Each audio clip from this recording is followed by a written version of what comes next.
would like to welcome Aisha, our regular co-host as well, on the show. This time around, not hosting, Good morning. We'll be basically getting a little input from Aisha because she'll be going to the Gaza trip. Yes. Now we know that with every war or every dispute is always ugly, and there's always the loss of life. And now we're going to turn our attention here to the destitute in Gaza. And Aisha, you are so lucky. Aren't you, to be selected for this trip? Very, very honoured. I'm very honoured to have been able to go for this because, you see, I've been following the story of what's been happening in Gaza.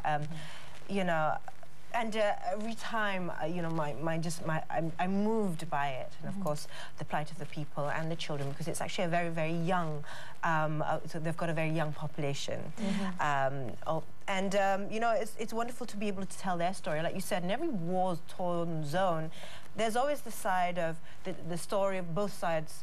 The people fighting for Gaza, the Israelis protecting themselves. But then, of course, we've got the story of the children and the families and the people, the Gazans, who are living through this every day.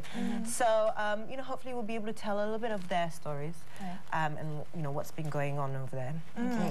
So, what other preparations have you been making? I honestly do not know how to prepare myself for this, but what we have been doing, and so is, Effendi, our, as producer, and also Intan, the executive producer. Now, we've all been just stocking up on, stuff to give away, probably pens, just thinking what would the kids want. What are the things that you've been stocking up? Well, we've got pens, snacks, exercise books, colouring books, sanitary towels, whatever that, just... basic necessities. Yeah, basic necessities, things we take for granted, because we are visiting an orphanage, actually, so they may, just appreciate this. So those are some of the things that we are bringing along. But, of course, we've had a briefing with Aman Palestine. We are travelling with a group of doctors, so that would be wonderful to watch a group of doctors who have been going back time and time again and seeing how they are directly contributing to this cause. Now, where are the places that, do you know, the places that you'll be going?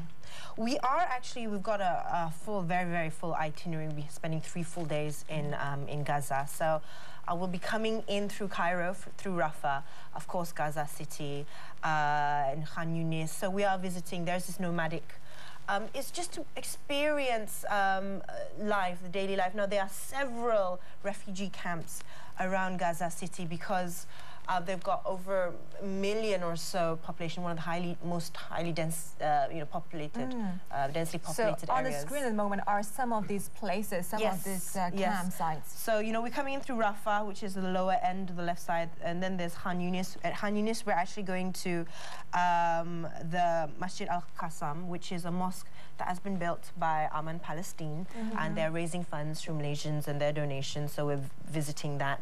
Jalabia also has one of the biggest refugee camps.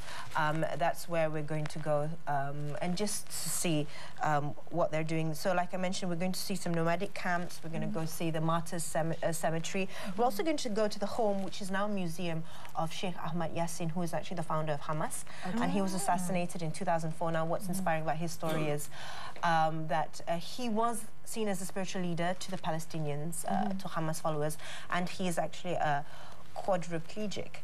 That means he's almost blind, partially blind, and also, is on a wheelchair. So, so that's, a place that's of importance to the Palestinians.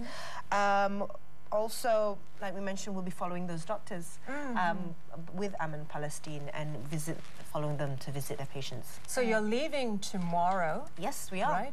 Okay, now there's also the danger, with the humanitarians and journalists covering the event there. What is the fear that you have? What are your family thinking?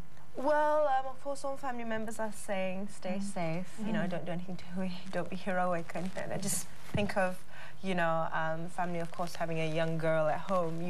You always think of what, safety precautions you can take. We will be bringing along bulletproof vests. I'm picking up mine later. But, you know, at the same time, there is this opportunity to, of course, be able to experience this, that we only see Gaza through the news. Yes.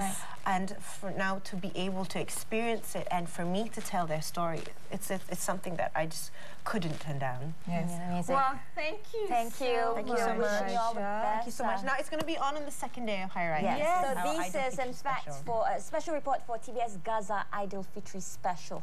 That's happening a bit later in the year, but we wish you all the best. Do stay safe. Yes.